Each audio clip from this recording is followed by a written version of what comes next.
Merci à Ali, merci à Zahman, merci à Elsa, merci pour vos interventions pertinentes. Je vous invite maintenant au débat. Donc là, il y a un micro-baladeur.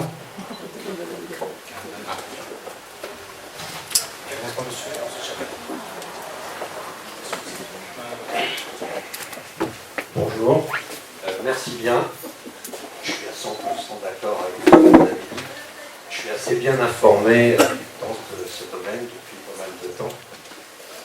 Et vous parliez d'impuissance, et c'est le sentiment que j'ai depuis un certain temps, un sentiment un peu désespéré, parce que autour de moi, j'ai de nombreux amis très cultivés, +5, 6, 7, et qui, depuis un certain temps, tiennent des propos islamophobes. J'aurais jamais cru possible qu'ils puissent les tenir quelques années avant. Et, bon, étant bien informé, comme je l'ai dit tout à l'heure, je contre à chaque fois, et je me rends compte que c'est plus du tout de l'ordre du rationnel, que c'est passé dans une sphère émotionnelle, et là, j'arrive plus à discuter, j'arrive plus à trouver le lien, et bon, si je suis venu ici, c'est pour exprimer ça, mais aussi pour dire, mais au fond, est-ce que je suis réduit à l'impuissance? Qu'est-ce que je peux faire concrètement? Ça sera.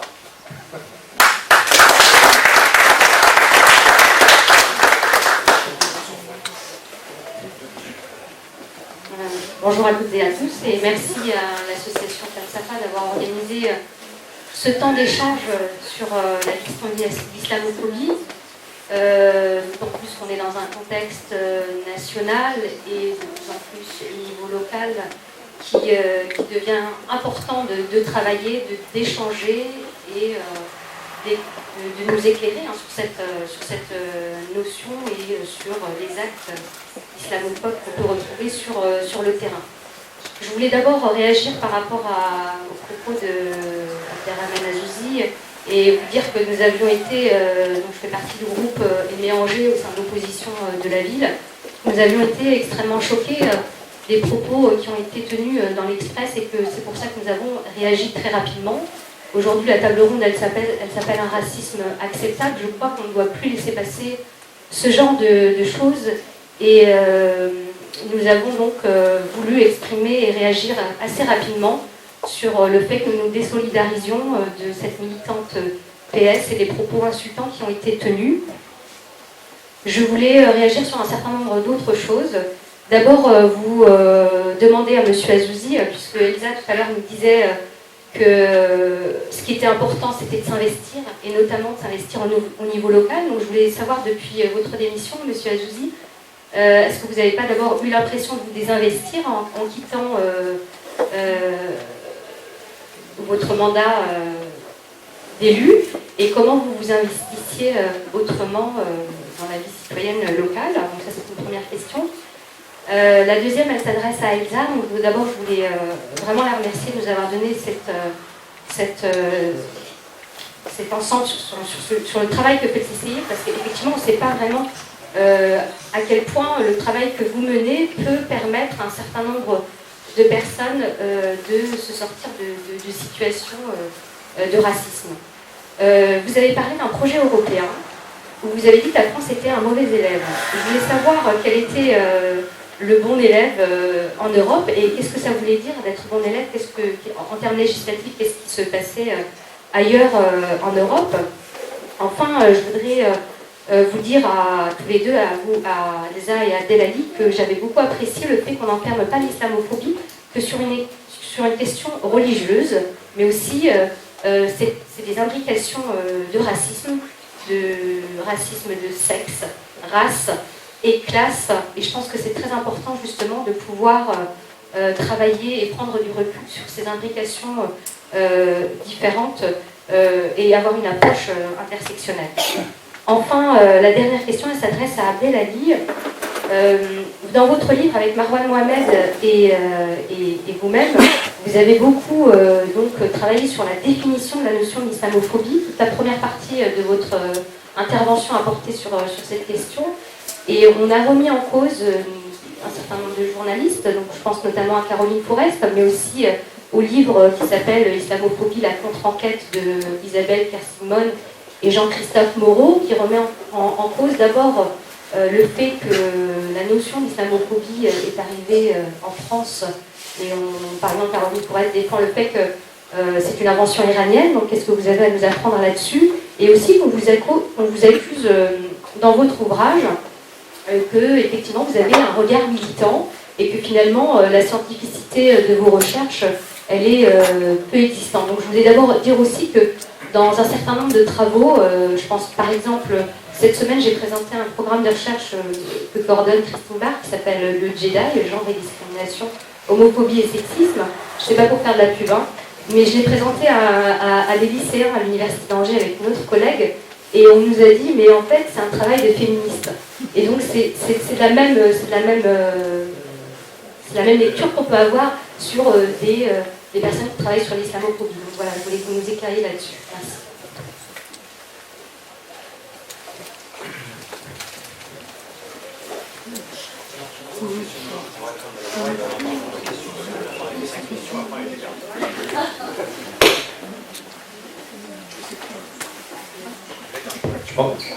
Je pense qu'on va essayer de répondre à chaque fois de manière courte parce que la conférence a duré un peu longtemps et voilà, mais je pense que les gens ont pas eu le temps derrière. Donc, ce que je voulais dire simplement, c'est que alors la question c'est est-ce que depuis la démission il y a un désinvestissement? Oui et non. Encore une fois, je pense que le rôle d'un élu, et de mon point de vue aujourd'hui en France, je vais être un peu dur, mais il ne reste d'élus que les élus locaux. Moi, c'est la vision que j'ai aujourd'hui. Quand ils franchissent le périphérique, je ne sais pas ce qui se passe. C'est une espèce de truc magique, là. Et l'intérêt des Français n'est pas prioritaire. En tous les cas, ce n'est pas ce qui paraît sur la politique nationale. Moi, je ne le vois pas comme ça. Donc, d'avoir démissionné de ce mandat, moi, ça, effectivement, j'ai fait quelque chose que les hommes et les femmes politiques ne font pas. En tout cas, c'est ce que leur reprochent les Français. Je te rappelle quand même ce dernier sondage du CEVIPOF.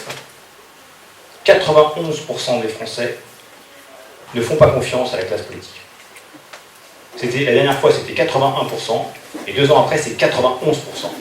C'est dire s'il y a un divorce entre le monde politique et la population française. Donc,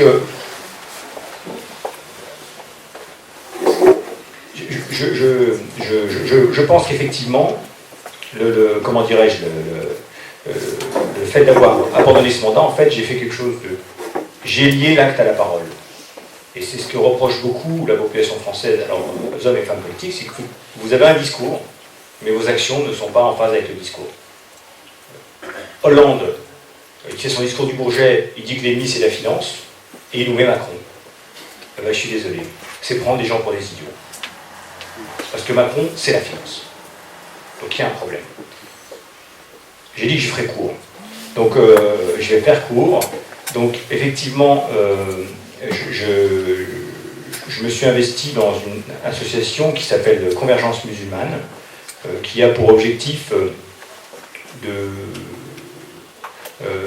justement de lutter contre l'islamophobie, d'essayer d'endiguer cette vague-là qui nous vient dessus. Mais j'allais dire, je le déplore.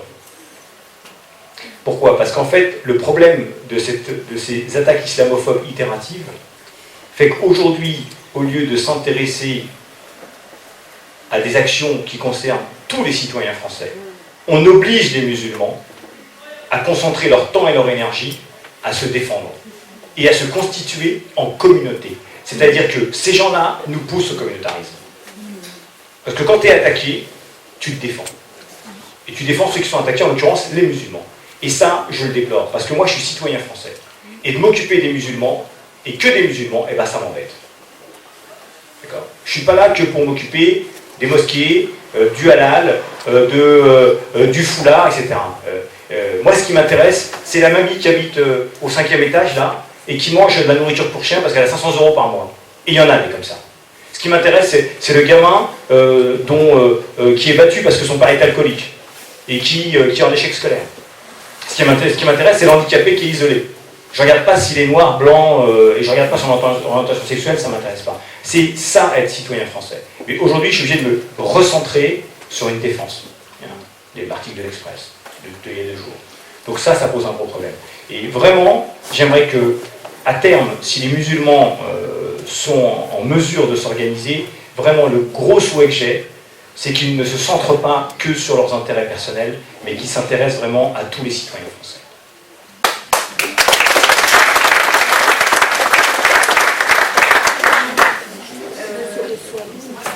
Ta question sur, sur l'Europe. Pourquoi j'ai dit que la France était le plus d'élèves. En fait, je travaillais donc sur un projet pan-européen qui s'est déroulé dans 8 pays européens pendant 2 ans. Un projet qui avait pour but, juste rapidement, de rassembler en fait différentes organisations et associations de lutte contre l'islamophobie et contre le racisme, et qui avait pour objectif de recenser les actes islamophobes et de soutenir les victimes. Et donc en fait, j'ai beaucoup voyagé dans ces 8 pays. Et il est clair que la France est, entre guillemets, mauvaise élève en termes d'islamophobie, de par son cadre législatif. En fait, souvent, ce que les gens à l'étranger me disaient, c'est « mais vous, c'est trop bizarre, en France, vous avez des lois spécifiques pour les musulmans ». Et je disais « mais comment ça, des lois spécifiques ?» Par exemple, la loi du foulard à l'école. Ça, pour beaucoup de pays, c'est improbable, en fait. Même si, évidemment, dans les termes, la loi, elle est pour elle est pour les signes religieux ostentatoires. Mais dans les faits, voilà, pour les gens, c'est la loi du foulard à l'école, et en France aussi d'ailleurs. Et donc le cadre législatif, même sur l'interdiction de la dissimulation du visage dans l'espace public, vraiment, il y a un cadre législatif qui restreint les libertés, comme on parlait tout à l'heure à Abdelali, à Jade, qui est spécifique à la France, et qui fait que les discriminations sont particulièrement intenses dans les services publics. Même si c'est quand même une tendance qu'on retrouve aussi dans d'autres pays. Après, sur les bons élèves, il est clair que les pays nordiques sont particulièrement agréables à vivre, de manière générale d'ailleurs. Moi, j'ai eu un vrai coup de cœur sur la Suède, où on sent une différence fondamentale avec l'ambiance qu'il peut y avoir, par exemple, en France ou même en Belgique. Et en fait, la différence, elle est surtout dans les discours politiques, sur la rhétorique politico-médiatique et sur le traitement de toutes les formes de racisme et d'intolérance. Le discours, il se veut très rassembleur, très inclusif, très comment dire, de ne pas faire de différence, très anti-stigmatisation, etc. Quelque chose qu'on ne retrouve pas du tout en France. Et on sent l'impact que ça a sur le public de manière générale. C'est-à-dire que, par exemple, juste à titre d'exemple, moi j'ai fait des formations dans ces 8 pays où je formais des acteurs de terrain, des acteurs parfois publics à la lutte contre l'islamophobie. Dans des pays comme la France ou l'Angleterre, mon public dans les formations, on va dire que c'est 80% de personnes musulmanes, 20% de non-musulmans. En Suède, j'avais un musulman dans le public. Tous les autres, c'était des non-musulmans. Et en fait, les gens me disaient oui, on est très inquiets, il y a une montée de l'islamophobie partout en Europe, on sait que la Suède ne sera pas épargnée parce qu'il y a une montée d'extrême droite et des partis d'extrême droite en Suède, et on a vraiment envie de combattre ça parce qu'on a peur pour notre vivre ensemble, etc. Moi j'étais là, oh là là, ils sont bien ces gens en Suède. Mais c'est pour dire parce que aussi ils baignent dans des discours qui sont très sensiblement différents de ce qu'on entend en France. Et après, je dis pas que c'est non plus la terre à délit, hein, je dis pas qu'il y a aucun problème, mais en tout cas, on ressent vraiment une différence notable avec d'autres pays européens. Je pense surtout à la Belgique et la France, où les discours stigmatisants et très crispés autour de certaines questions, notamment autour de la question du foulard, posent une chape de plomb en fait sur la société de manière générale. Et pour rejoindre ce que disait monsieur tout à l'heure, on rentre beaucoup dans l'émotionnel du coup. Je suis crispée autour de ces questions-là et j'ai peur, je sais pas, je veux pas en entendre parler, je suis pas d'accord, etc. Et ça, on voit bien l'impact du coup des discours politiques et médiatiques sur la société de manière générale.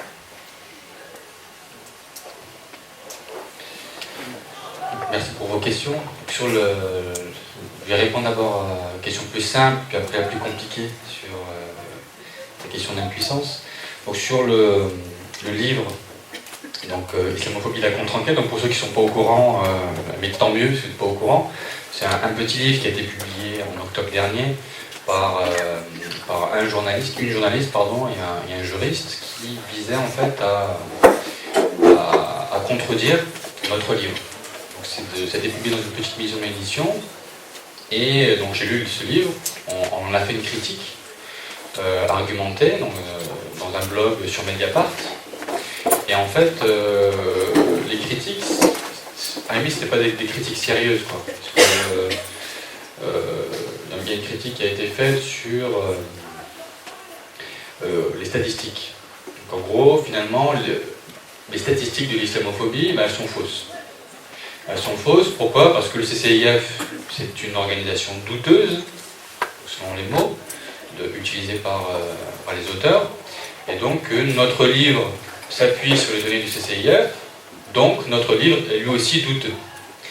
Donc on a montré assez rapidement, parce qu'il suffit de lire le livre, que les données du CCIF, elles tiennent la route, même si elles peuvent être discutées, c'est ce qu'on a fait dans le livre, et on a pris plein de statistiques, donc à la fois du ministère de l'Intérieur, mais aussi des données d'autres chercheurs, etc. Et on montre que, voilà, preuve à l'appui, que ça existe, qu'on n'est pas dans un monde de fantasmes, qu'on est en train de délirer, on est dans la paranoïa. Et ça, c'est quelque chose qui est typique d'une relation de domination. C'est un peu ce qui se passe pour des femmes qui sont victimes de viol. On leur dit, bon, est-ce que tu l'as pas cherché un peu? Est-ce qu'en fait, tu n'es pas consentante, etc. Et puis après, il y a la honte qui peut s'abattre sur elle. Donc c'est un peu la même logique qui est en train de s'opérer là-dessus. C'est-à-dire que vous êtes paranoïaque. Ensuite, il y avait d'autres arguments, mais qui ne tiennent pas la route. En fait, ce qui est intéressant, c'est qu'il y a une journaliste qui n'a jamais travaillé là-dessus, un juriste qui n'a pas travaillé là-dessus non plus, et qui se sent une autorité pour contester le travail universitaire qu'on a fait. C'est ça qui est intéressant. C'est comme si moi, qui ne connais rien, je ne sais pas, au changement climatique, j'écris un livre pour dire le réchauffement climatique, c'est faux. C'est une affabulation des scientifiques du GIEC. Donc ça relève de la même logique. Et ça s'explique parce qu'il y a une maison d'édition qui accepte ce genre de livre, et parce qu'il y a certains journalistes qui font des relais de ça. Et parce que pour ce qui concerne l'islam et les musulmans, en France, tout passe. Tout passe. Vous pouvez dire ce que vous voulez. Donc si Eric Zemmour a pu tenir, et tient toujours le micro à la télévision, à la radio, c'est parce que vous avez des directeurs des rédactions derrière qui acceptent. Vous avez des producteurs qui acceptent. Donc c'est pas, ces gens-là, ce sont des symptômes d'un fonctionnement du champ médiatique. Parce qu'il n'y a pas de Et donc réaction. ils ont une responsabilité en eux-mêmes, mais ceux qui les invitent sur les plateaux, ceux qui ont aussi cette responsabilité. Ensuite, sur la question de l'engagement, donc tu fais bien de comparer ce qu'on a produit avec la réplique qu'on fait aux féministes.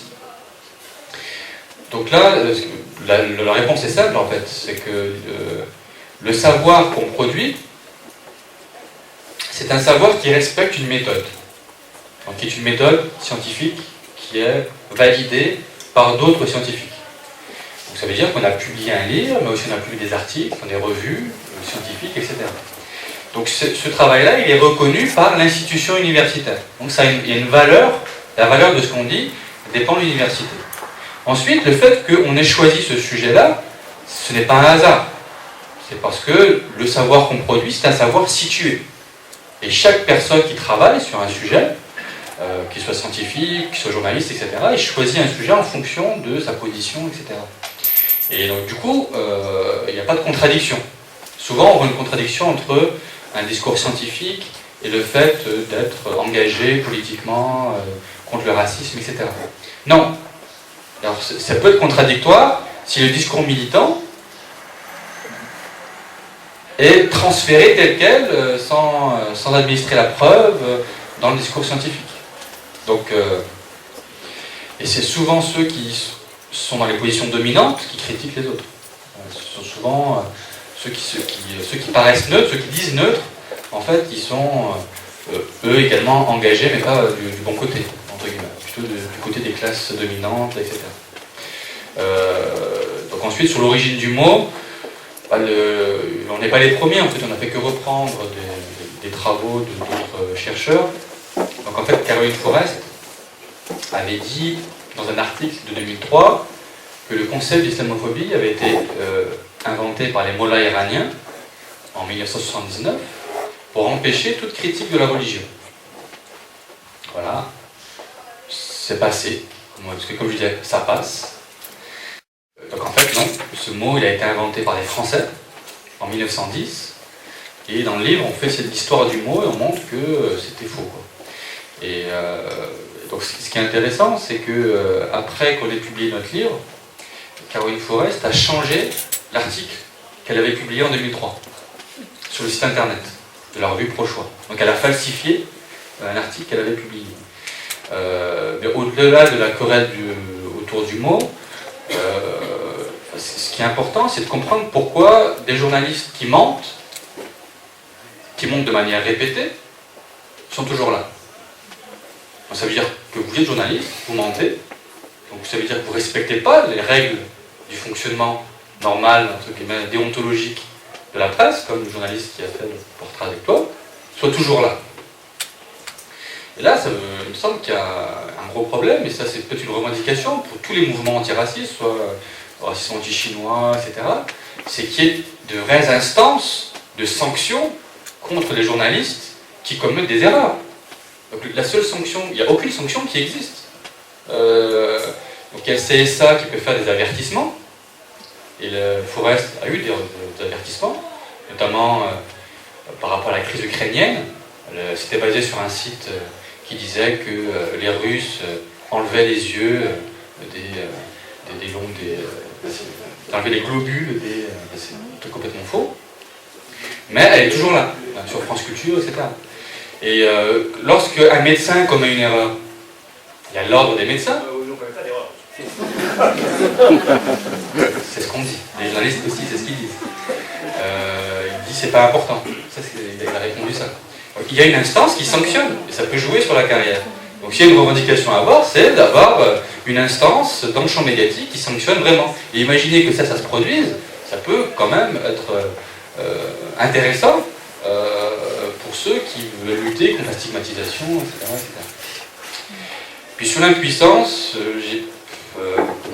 je pense que ceux qui ont un sentiment d'impuissance, et je peux l'avoir aussi, comme je peux le partager avec vous, il faut essayer de montrer que ce qui est en train de se passer, le fait que des amis à vous qui sont diplômés, sachant que le fait d'avoir un diplôme, ça ne protège pas contre la bêtise, ça je le sais bien, pour en rencontrer beaucoup, la première réponse qui me vient, c'est de montrer que le fait que vos amis pensent comme ça, et qu'ils ne le pensaient pas auparavant, signifie qu'ils peuvent changer. Que tout ça c'est historique. Ça peut modifier. Donc les gens, comme tu le disais, ne sont pas racistes par nature.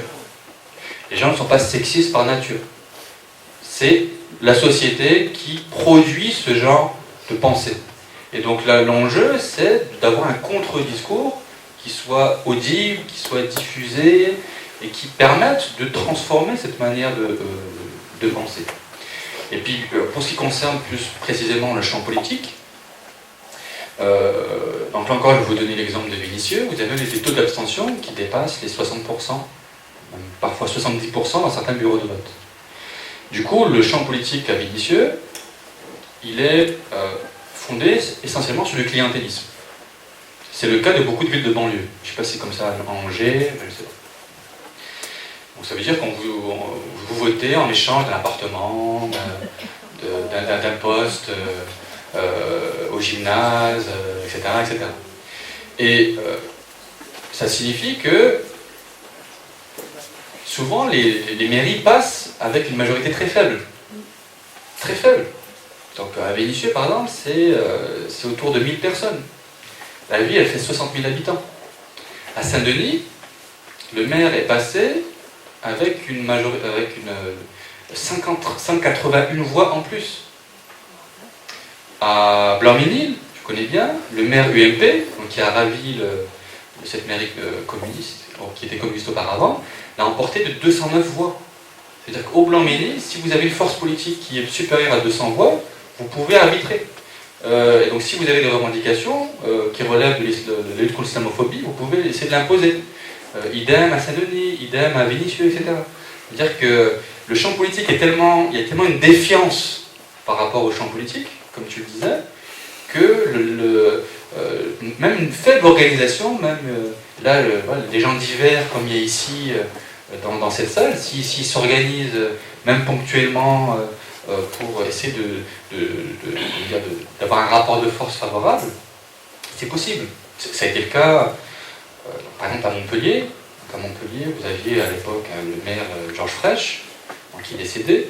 Celui qui l'a succédé a perdu la ville parce qu'il y avait des militants de quartier du Petit Bar qui sont mobilisés, qui ont réussi à convaincre ceux qui étaient abstentionnistes de voter, de s'inscrire déjà et de voter. Et finalement, ils ont réussi à mettre dehors cette majorité qui n'arrêtait pas de cracher non seulement sur les musulmans, mais sur toutes les classes populaires en général.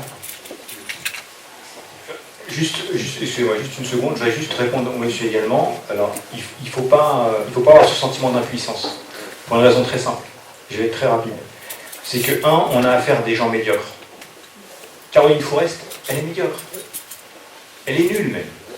Je vais être très clair, elle est nulle. Cette façon de tricher, vous savez, c'est comme ces élèves qui en classe vont tricher pour y arriver. Non, tu prends la note que tu mérites. Si tu mérites 8 sur 20, tu mérites 8 sur 20, mais tu triches. Donc, simplement, ce que je disais, c'est que, on a affaire à des gens qui sont médiocres, globalement, et 2, à des gens lâches. La preuve, c'est que, je pense que la lâcheté est le pendant de l'islamophobie. 1, ils attaquent les femmes, le plus souvent. 2, ils attaquent une population, tu l'as dit, qui est socio-économiquement plutôt modeste. Donc ça, c'est pas une position de bravoure. S'attaquer à des gens qui sont faibles économiquement, c'est pas quelque chose qui montre un certain courage. Et dernière chose, c'est que il faut quand même prendre le dogme de base, c'est que en France, le peuple est souverain. Et donc, au bout du bout, c'est à la population. Les élus ne sont que les élus du peuple. Ils sont là que pour défendre leurs intérêts. C'est leur seule raison d'être. Et donc, au bout du bout, si le peuple s'organise, si dans les quartiers, entre nous, dans les associations, si le peuple s'organise de manière à enrayer ce qui est créé par cette espèce de dérobage, à ce moment-là, si vous voulez, le projet qui est mis en place, il jouera, forcément. Bonjour. Voilà, c'est suite à l'intervention. Je voudrais dire qu'en ce qui concerne en France le rôle des médias et de l'information, je vous rejoins. C'est horrible, c'est Le Pen sans arrêt à la télé, c'est Sarkozy, j'en pensais du meilleur, mais des gens qui représentent le front de gauche ou des partis à la gauche de la gauche, on ne les entend jamais. Dans les médias, il y a aussi des journaux dont on ne parle jamais, par exemple l'Humanité, dont je suis un lecteur fidèle, qui a dénoncé il y a quelques jours la connerie que la France faisait beaucoup d'immigration. C'est faux. Et je crois que là, il y a un problème de démocratie et du rôle, par exemple, dans les journaux, qu'il y a un conseil d'administration dans lequel le personnel journalistique pourrait être représenté et influer sur la direction. Les difficultés qu'on a, la pauvreté qui grandit, il faut la détourner et trouver un bouc émissaire. Alors aujourd'hui c'est les musulmans, avant c'était les juifs et puis il y a eu les communistes aussi. Hein? Donc, eh bien, organisons-nous, lisons la bonne presse, exigeons une meilleure démocratie de la République actuelle. C'est une république, c'est une constitution monarchique. La preuve avec le 49.3, la preuve sur la réforme des collèges, les élus ne représentent plus rien. Donc il faut que le pouvoir vienne au peuple. Je terminerai sur un philosophe qui disait les hommes du peuple sont les racines du pays, plus les racines seront profondes, plus le peuple connaîtra la paix. Eh bien oui, enracinons-nous et nous au plus près des gens.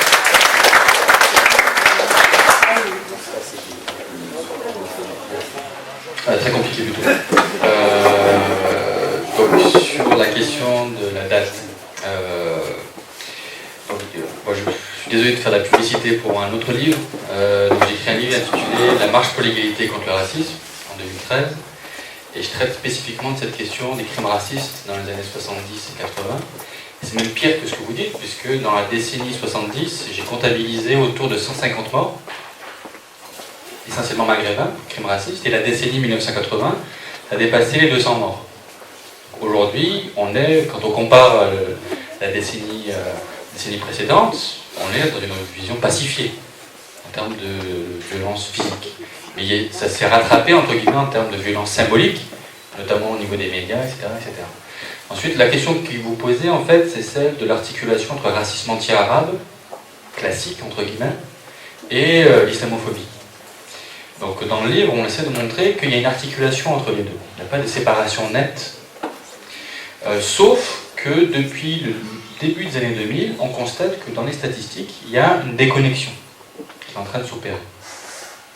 Donc, c'est-à-dire que dans la forme du discours, c'est-à-dire dans la justification, on ne dit pas que t'es un sale arabe, mais t'es un sale musulman. Donc le fait de dire sale musulman, ce n'est pas la même chose que de dire sale arabe. Donc du coup, il faut prendre en compte cette dimension. Et puis, il y a des musulmans qui ne sont pas arabes. Donc, dans le monde entier, les arabes sont minorités, mais en France, donc il y a une majorité qui sont arabes, mais il y a aussi l'Afrique noire, les convertis, etc. Et donc il y a un racisme qui touche aussi, notamment en Afrique noire, et qui ne relève pas du racisme anti-arabe. Donc c'est pour ça que c'est un peu compliqué. On ne peut pas dire que le racisme anti-arabe c'est la même chose que l'islamophobie, ou que l'islamophobie c'est la même chose que le racisme anti-arabe. Des choses qui sont distinctes, mais qui sont articulées. Ensuite, sur la question de la... donc de la date, c'est clair qu'il y a une transformation du racisme. Et c'est pour ça que on peut dire qu'aujourd'hui, un racisme anti-arabe classique, ça n'a pas de légitimité dans l'espace public. Si vous dites vous êtes contre les Arabes, tout de suite, vous tombez sous la loi, et vous avez une sanction, etc. Mais si vous êtes contre les musulmans, c'est différent. Donc il y a un recodage du racisme à travers le prisme musulman qui s'est opéré en France. Et c'est ce qu'a bien compris le Front National.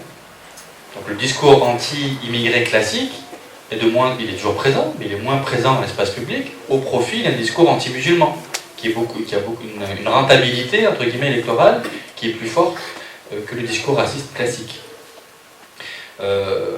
Ensuite, il y a beaucoup de questions, là je suis obligé d'aller très vite, je suis désolé. Donc sur la question du rapport avec l'histoire coloniale, donc il y a tout un chapitre dans le livre qui traite spécifiquement la question, de voir les continuités, les ruptures entre la situation coloniale et la situation post-coloniale. Mais pour aller vite, je pense qu'il y a une... tout le discours sur l'islam violent, sexiste, homophobe, etc., c'est un discours qui a été forgé au XIXe siècle par l'orientalisme. Donc il y a une reproduction du discours qui a été produit auparavant. Donc c'est clair qu'il y a une continuité par rapport à ça. En même temps, il y a une grosse différence, c'est que du temps des colonies, les indigènes n'avaient pas très peu de droits, notamment de droits politiques, alors qu'aujourd'hui, les populations d'immigration postcoloniale ont des droits. Donc du coup, le rapport de force est différent par rapport à la période coloniale. Donc du coup, il y a des ruptures aussi du point de vue des droits. Ensuite, sur la question du terrorisme ou entre guillemets djihadisme, généralement, je n'utilise pas le terme djihadisme parce que le terme djihad a plein de significations, comme vous le savez peut-être. Donc il y a la question de la guerre, mais aussi djihad intérieur, de réforme, etc. Et le fait d'utiliser le terme djihadisme uniquement pour une action violente, c'est complètement zapper les autres significations. Donc je n'utilise pas le terme djihadisme. J'utilise un terme un peu plus compliqué, c'est violence politique à référence islamique. Bon, c'est un peu plus long, mais c'est ça dont il s'agit, c'est de la violence politique. Donc j'ai pas le temps de rentrer dans les détails, là aussi, parce qu'on n'a pas de temps. Elsa va prendre son train dans 20 minutes. C'est pour ça qu'on va essayer de te laisser parler alors. Non, mais finis ta phrase quand même. Non, c'est juste pour vous dire que c'est clair que le fait que les attentats commis au nom de l'islam sur le territoire français ou aux États-Unis a participé à alimenter la peur, la crainte, etc. Donc, je suis complètement d'accord. Mais ce qui est important de souligner, c'est que avant même que les attentats aient eu lieu en France, vous aviez un discours islamophobe. Le premier attentat vraiment à référence islamique en France, c'était en 1995, donc les réseaux GIA, ensuite 2015, mais là on vous parle de ce qui s'est passé dans les années 70-80. Donc c'est quelque chose qui a alimenté quelque chose qui existait déjà.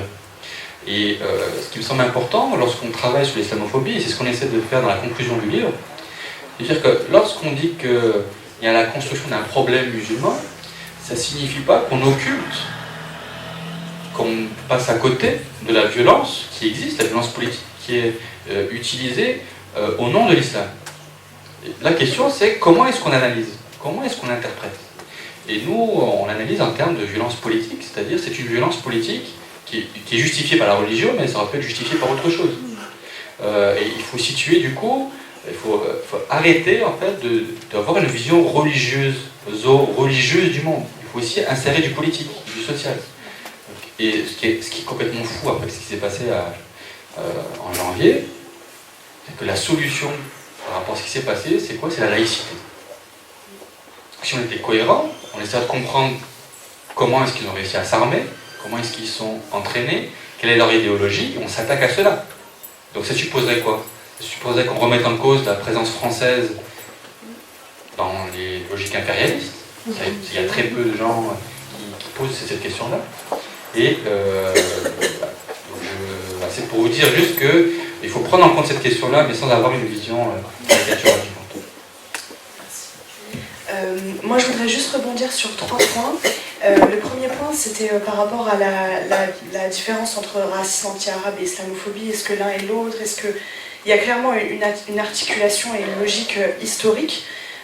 Mais je pense qu'il ne faut pas complètement non plus vider l'islamophobie de sa substance religieuse, entre guillemets.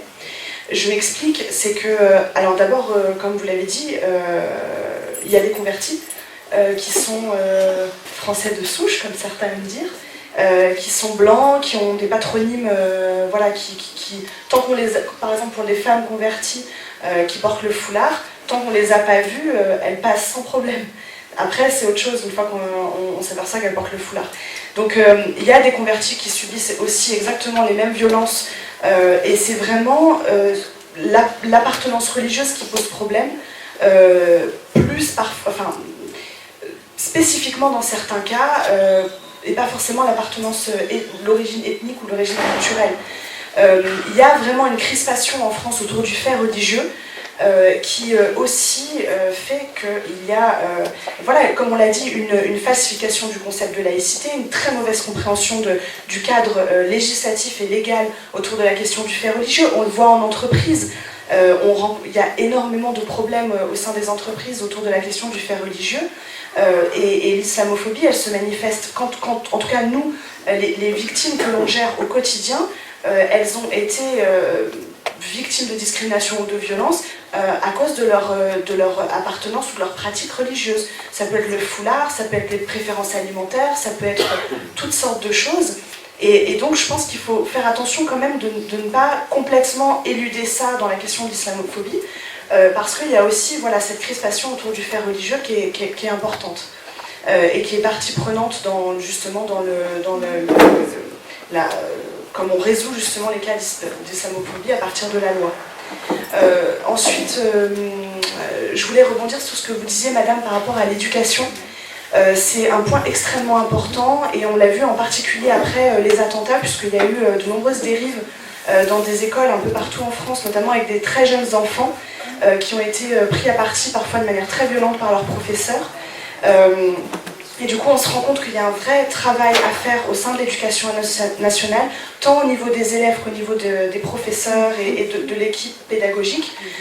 Et c'est quelque chose vraiment un thème qui est très important, parce que d'une part, on ne peut pas élever correctement des enfants et s'attendre d'eux qu'ils soient des citoyens et des citoyennes accomplis si ils évoluent ils sont témoins ou parfois victimes de propos ou d'actes racistes. Ça, c'est pas possible. On peut pas, quand nous on a des enfants de 8 ans, 10 ans ou 12 ans qui ont été traités de sales arabes, de sales djihadistes par leurs professeurs, on est obligé d'agir en pompier en fait, et de faire en sorte qu'ils se développent du mieux possible. Mais pour ça, il faut qu'il y ait justement un vrai travail de fond qui soit fait au sein des écoles, dans le monde de l'éducation de manière générale. Pardon ?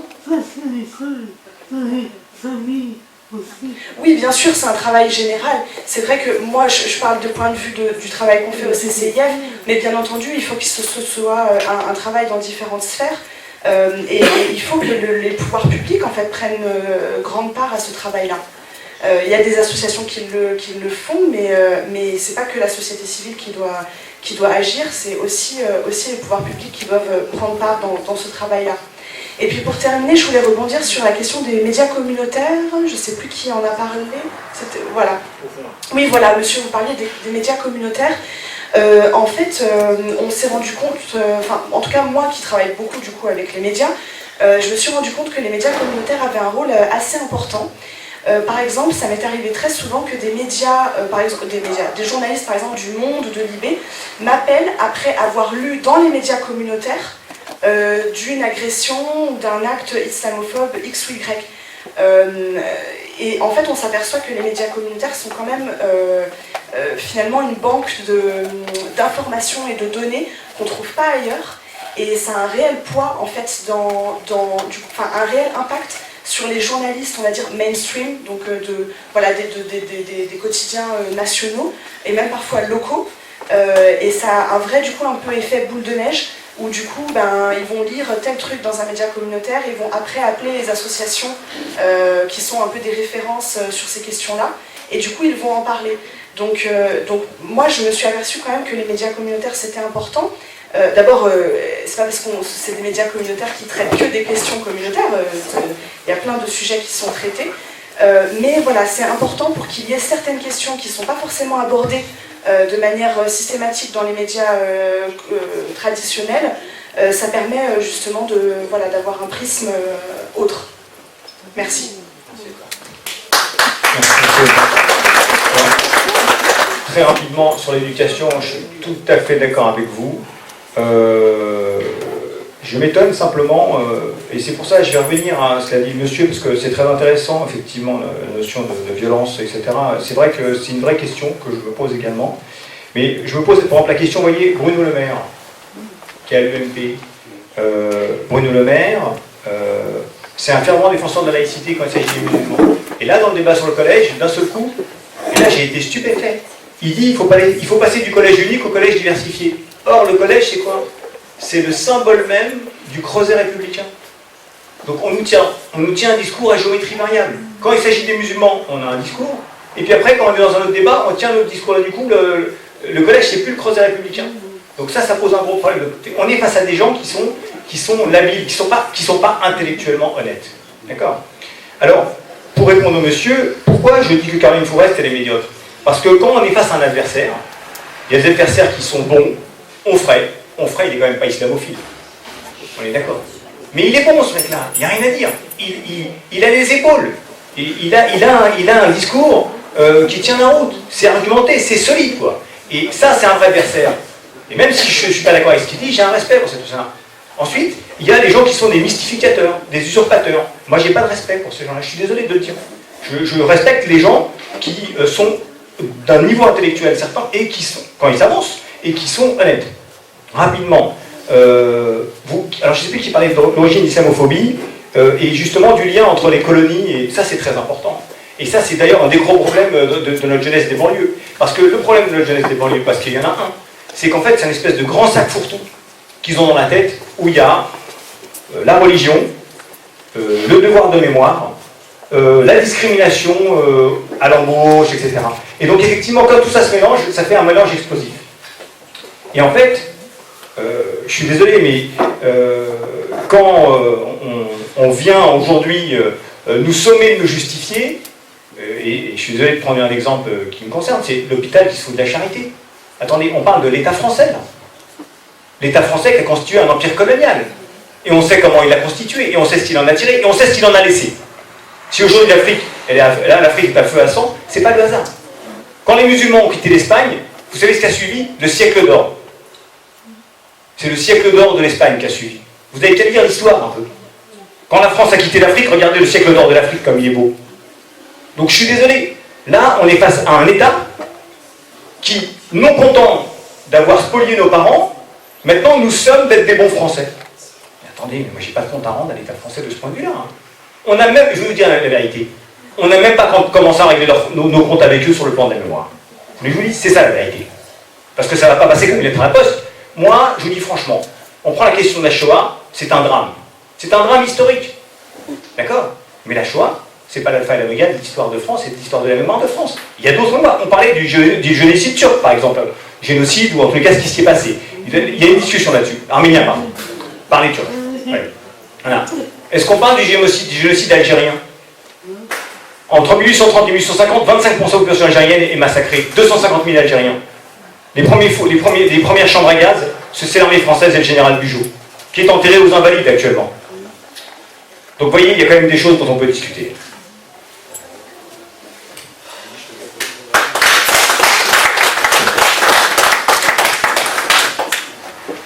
Bonjour à tous, merci pour la tenue de cette conférence débat qui, je pense, est importante. Effectivement, il y a une montée d'islamophobie et il faut la combattre. Vous avez dit, monsieur, qu'il fallait un peu sortir du débat religieux et injecter un peu plus de social et de politique. Je suis d'accord avec vous. Seulement, j'en ai pas tout à fait la même analyse sur plusieurs points. Vous avez dit le Parti Socialiste, alors je ne vais pas me faire le défenseur du Parti Socialiste et du monde politique, mais enfin, c'est quand même deux aspects qui m'intéressent éminemment. Le Parti Socialiste se détache des classes populaires. Alors, on peut le voir comme ça, enfin, un point historique, on peut le voir aussi différemment. Déjà, vous avez une analyse vachement portée sur les classes, c'est un choix. C'est-à-dire que chez les sociologues, ça fait débat, la stratification sociale. On ne parle pas tous de classe en France. La classe populaire, elle a quand même vachement évolué. Il y a eu des changements, des mutations. Il y a eu la chute de l'URSS et la perte des identités, le fait que l'individu ne peut se penser qu'au travers, ne peut penser son émancipation qu'à travers le modèle capitaliste. Alors oui, il y a une convergence sur le fait qu'on accepte le capitalisme et l'économie de marché, vous l'avez dit. Vous avez dit l'UMP, le PS sur le même modèle économique. Je ne suis pas d'accord. D'un point de vue socio-économique, vu que vous êtes sociologue, vous le savez, il y a quand même deux grands courants sur ces deux partis, les orthodoxes et les hétérodoxes. Donc les orthodoxes, oui, qui sont des néolibéraux, mais pas tous. Les hétérodoxes aussi, qui sont pour une économie de marché, mais régulée, qui sont proches notamment de sociologues comme Alain Touraine, donc parmi les sociologues les plus célèbres en France. Alors, il y a des mutations. Je pense enfin, parce que je veux faire court, qu'on peut pas tout dire et son contraire. Alors, je dis pas ça pour vous, mais c'est vrai que c'est quand même un discours qu'on entend beaucoup. On peut pas dire la classe politique, la politique, c'est des gens pas fiables, c'est pas fiable. Faut faire autre chose, faut s'investir dans les associations. Alors oui, c'est bien de s'investir dans les associations, c'est vrai, mais on peut pas dire ça et à la fois dire l'influence et le levier de pouvoir, c'est la classe politique pour l'islamophobie ou l'anti-islamophobie. Si les leviers et le pouvoir sont là, je pense aussi qu'il faut investir le champ politique, et je vous invite collectivement à le faire, et pouvoir changer les choses de là aussi, ou aussi les sphères médiatiques. Voilà, je pense qu'on peut être élu, on peut combattre aussi l'islamophobie, et c'est pas incompatible. Et même au Parti Socialiste.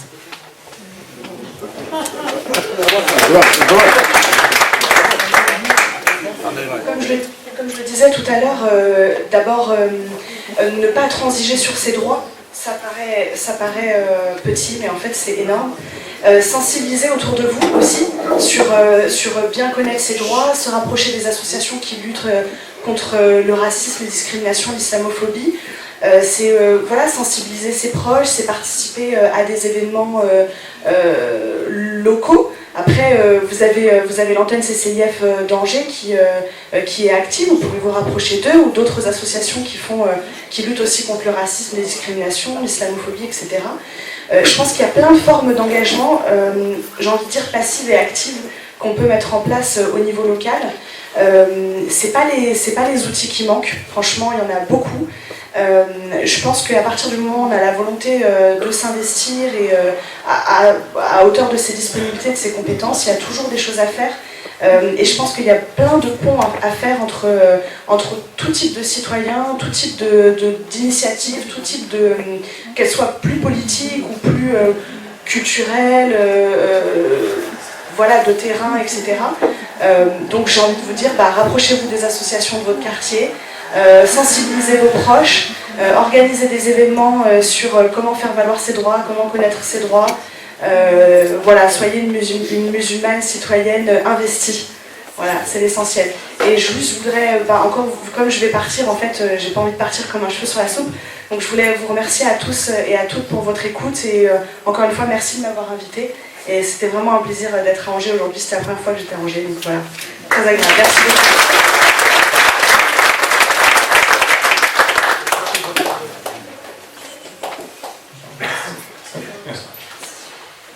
Oui, je vais répondre aux jeunes, mais très rapidement, parce qu'aujourd'hui c'est le mot, parce qu'on dit très rapidement, comme ça les gens ils pensent que ça va être vrai. Alors, on se connaît un peu, hein, donc je vais tutoyer. Là où je ne suis pas, c'est quand, et ça c'est quand même comme chose, c'est quelque chose d'énorme de ce que tu fais. Tu nous expliques que le champ politique, c'est les partis politiques. Attends, jamais de la vie. Le champ politique et les partis politiques, c'est deux choses différentes. Non, attends, j'ai pas fini. Et je vais te donner un exemple qui est très simple, que tout le monde connaît ici.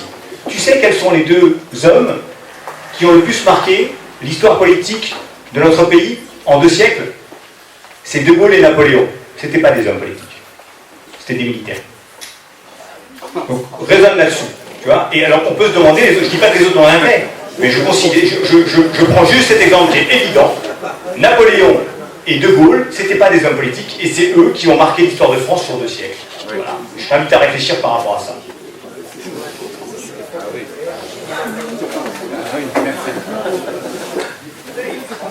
Le champ politique,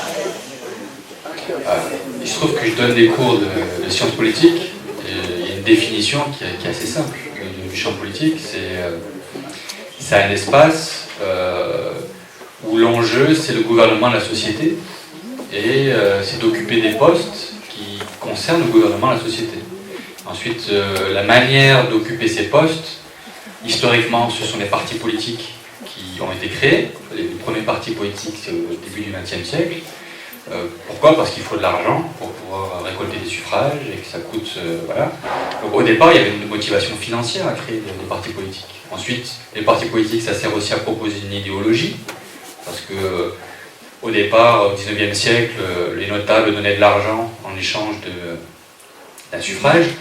Bon, ça se fait encore un peu à certains endroits, mais globalement, il faut être milliardaire, comme à Corbeil-Essonnes, pour pouvoir arroser tout le monde.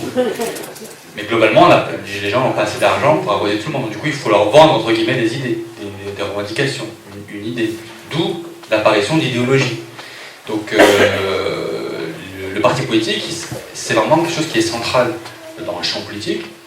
Ensuite, la question, c'est est-ce que les partis politiques que vous citez ont le monopole de la politique?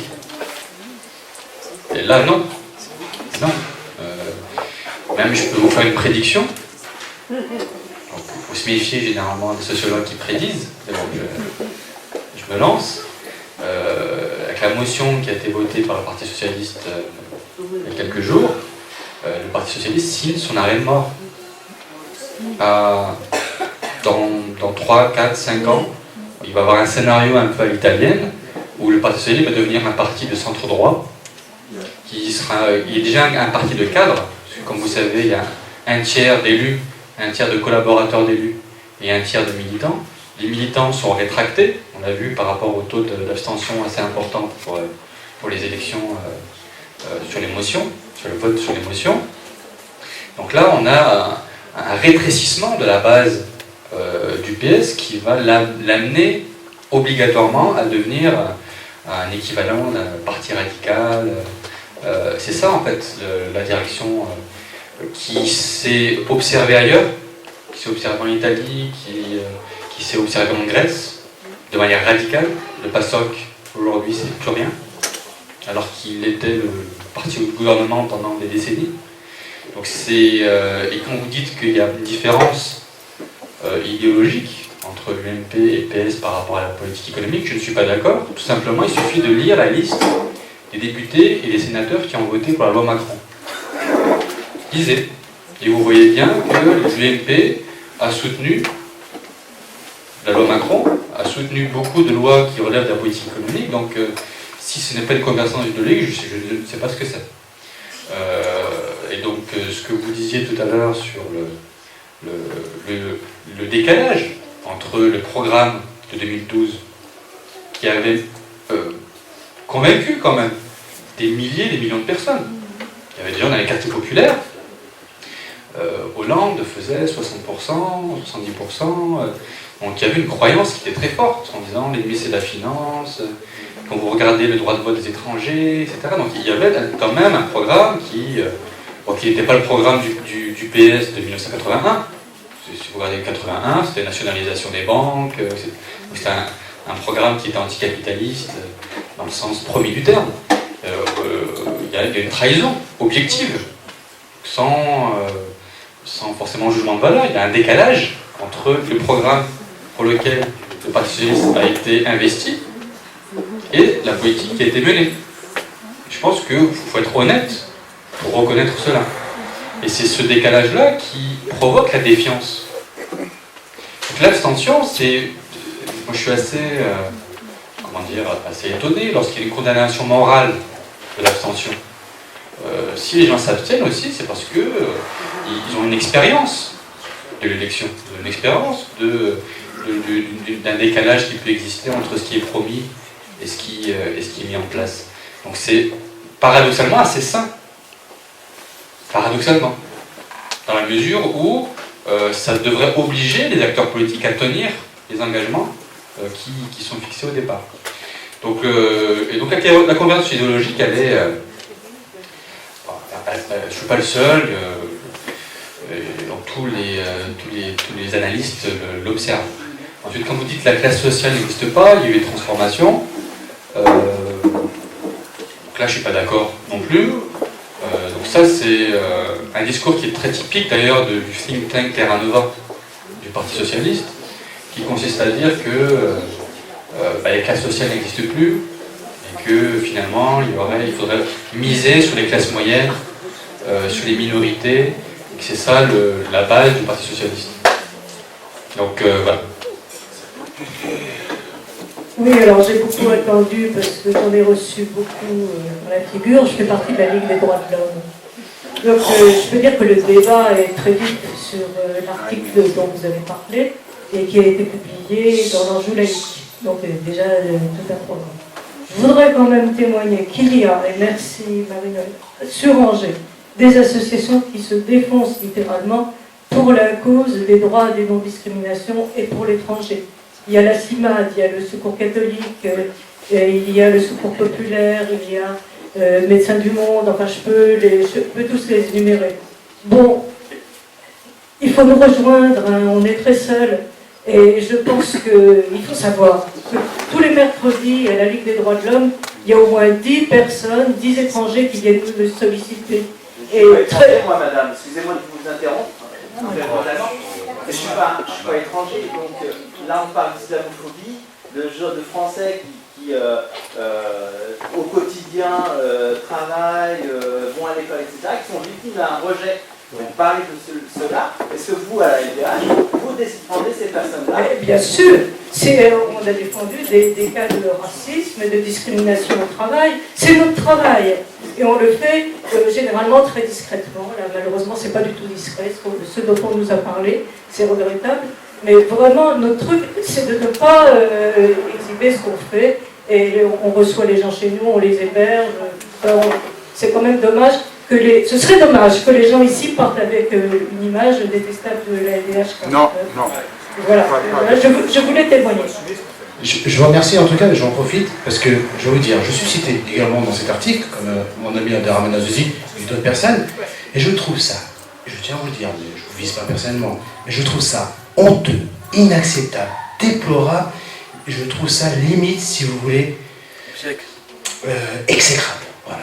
Maintenant, je vais vous dire pourquoi. Parce que, en tant qu'association, on ne va pas vous piquer votre travail, je tiens à vous le dire, parce que nous sommes une association libre indépendante. Vous appelez effectivement à vous rejoindre, car il y a du travail. Je tiens à vous le dire, on ne compte pas vous piquer votre travail.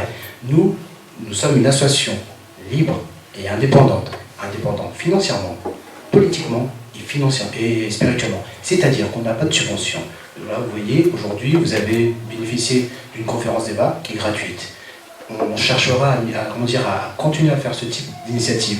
Néanmoins, si il s'avère qu'à l'avenir, tous nos intervenants sont fichés, comme nous également, acteurs associatifs, dans des écrits qui sont publiés dans Anjou Laïque et ensuite distillés dans différents réseaux, vous imaginez quand même ma surprise en lisant des inepties, des ragots, je dirais des mensonges qui ont été puisés dans le panier du Front National, dans des sites repères islamophobes sur Internet, parce que sachez que nous avons fait analyser ce texte par des avocats. Il s'avère que seuls les intervenants cités peuvent porter plainte, mais nous les avons contactés, ces intervenants. Et vous savez ce qu'ils nous disent? C'est un ramassami d'ordures. Voilà, c'est-à-dire que clairement, ça ne les touche même pas. C'est-à-dire que ça nous rend encore plus forts. Mais simplement au niveau local, vous comprenez, lorsque je rencontre un militant de la Ligue des droits de l'homme, je m'interroge fortement sur, je dirais, la nature même de leur travail. Je m'interroge parce que j'estime qu'à partir du moment où nous sommes listés, ou que nous faisons l'objet de dossiers, c'est limite le temps de Vichy. Et ça me rappelle, vous savez, les bruits sourds de certaines bottes. Voilà, que l'histoire profonde, en tout cas, nous a marqué. Moi, ça me choque. Mais je tiens à vous le dire, je ne vous vise pas personnellement, parce que je crois vous connaître de vue, mais voilà, mais sachez en tout cas, je dirais, faire remonter ces informations-là. Écoutez, je veux répondre. Vous avez donné deux arguments que je vais porter et que je trouve vraiment judicieux. C'est, on fait le lit du Front National, vous ne l'avez pas dit en ces termes, hein, c'est M. Azizi qui l'a dit tout à l'heure. Et le fichage. Ça, c'est deux arguments qui sont très très importants et je les porterai. Moi, je voulais juste vous dire, madame, d'abord, première chose, c'est que notre main est tendue. Et elle le restera. Il faut le savoir. Parce que, avant toute chose, avant d'être des musulmans ou des Français, nous sommes des êtres humains. Et moi, je vous respecte à ce titre. Maintenant, quand on analyse les choses et les événements, vous êtes la LDH. La LDH, je lis là, pendant l'occupation nazie, le régime dictatorial, vous avez payé un lourd tribut. 1/3 de vos troupes ont été dévastées. Vous avez lutté contre la colonisation, bec et ongles. Et aujourd'hui, nous les enfants de ces indigènes, vous nous fichez, vous nous fichez, vous montez des dossiers sur nous. Pourquoi? Comment ça? Il y avait une personne qui... Oui, j'ai dit que le débat était très, très, très fort entre nous et je vous serais très reconnaissant si on stoppait un peu le débat là. Ouais, parce que je trouve qu'on est allé à la limite. Ouais. Sachez, faut fixer vos limites à l'avenir. Non,